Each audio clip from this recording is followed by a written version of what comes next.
આપણા સંતાનને શું બનાવવા માંગીએ છીએ? કરોડોપતિ હશે પણ કઈ ખ્યાલ જ નહીં હોય સંસારનો. અમારા છોકરાએ કોઈ દી ગાડી નીચે પગ, એ તમારા વાક છે, નથી મૂકવા દીધો. એને થોડીક તકલીફ પડવા દો, આ તપવા દો. તમે બધા ઠાકોરજી માટે ફૂલ ચડાવતા હશો, ઘણા બધા પોતાના ઘરે ફૂલ રાખ્યા હશે. એ ફૂલના ઝાડવાળાને તમે પૂછવા જાઓ એટલે ફૂલવાળા એમને તમે એમ કહો કે અમારા કુંડામાં કેમ ફૂલ નથી આવતા? ઝાડવું તો રાખ્યું, પાણી આપી, ખાતર આપી, ફૂલ કેમ નથી આવતા? એટલે ઓલો તરત કે ફૂલ જોઈ છે તો કે હા, તડકે રાખો. જો તમારે ફૂલ જોતા હોય તો એ છોડને તડકે રાખવું જ પડશે. તડકા વગર કોઈ દી ફૂલ ન આવે, ન આવે, ન આવે. તો એમ યાદ રાખજો, છોડને પણ જો તડકે નહીં રાખો તો એ પુષ્પ ક્યારેય નહીં આપે. એમ તમારા સંતાનને પરિશ્રમ નહીં આપો ને તો એ સુખ ક્યારેય નહીં આપે. મારા વાલા, એને પરિશ્રમ જોઈએ, એને એની દુનિયા બનાવવા દો. અને બીજું પણ કહું, આપણા બાપાએ શું મૂકીને ગયા હતા? આપણે એ તો વિચાર કરો. એ બિચારા જે પરિસ્થિતિમાં રહ્યા હોય એને થોડુંક જ દીધું છે આપને. આ બધા ગઈઢાનો અનુભવ છે, જેટલા બેઠા એનો અનુભવ છે. અત્યારે તમારી પાસે છે ને એટલું તમારા બાપાએ નહોતું આપ્યું. આપ્યું તું? તો આ બધું કોને કર્યું? તમે કર્યું છે. કેવી રીતે કર્યું? જગતમાં લડી, રસ્તો બનાવી, કાઢીને કર્યું છે કે નથી કર્યું? તમે તમારો માર્ગ બનાવ્યો તો તમને તમારા ઉપર વિશ્વાસ હોય તો તમારા છોકરા ઉપર શું કામ તમને એનો રસ્તો કરી લેશે. એને પાવરફુલ બનાવો મારા વાલા.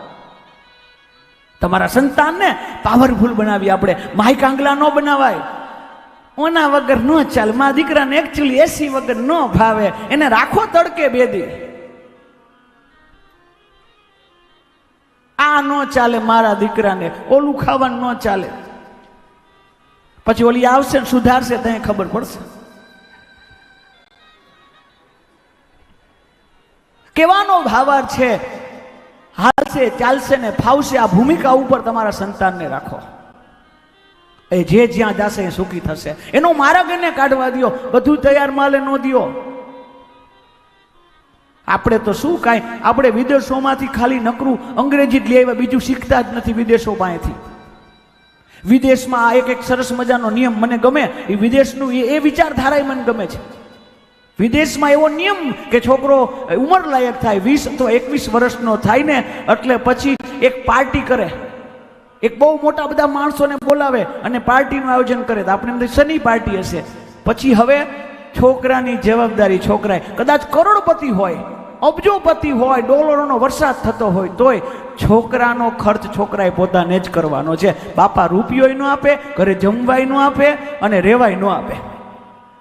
અને જો રહેવું હોય, અમારા ઘરમાં જ તારે રહેવું હોય તો પેઇન ગેસ્ટ તરીકે તારે રહેવાનું. દર મહિને $500 તારે દેવાના. તો આ ઘરમાં પગ મૂકજે, નકર તું તારે ત્યાં હૂતો હોય હૂતો રહેજે.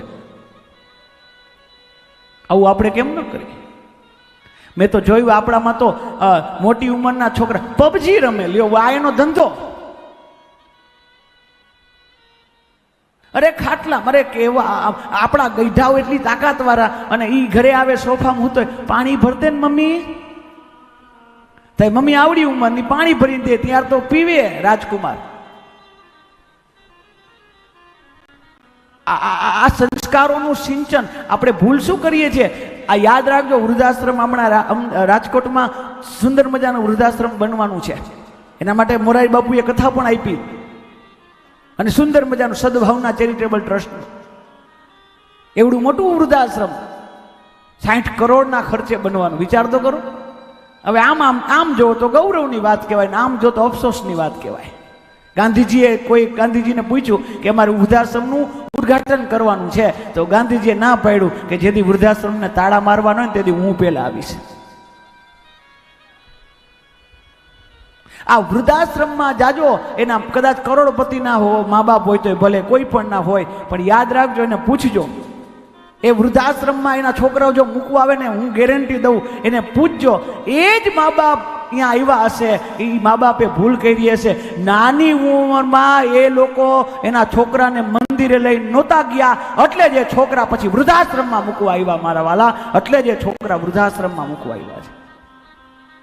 જે આપણે નાની ઉંમરમાં મંદિરે ન લઈ જાય, પછી ઓલા અહીંયા લઈ જાય.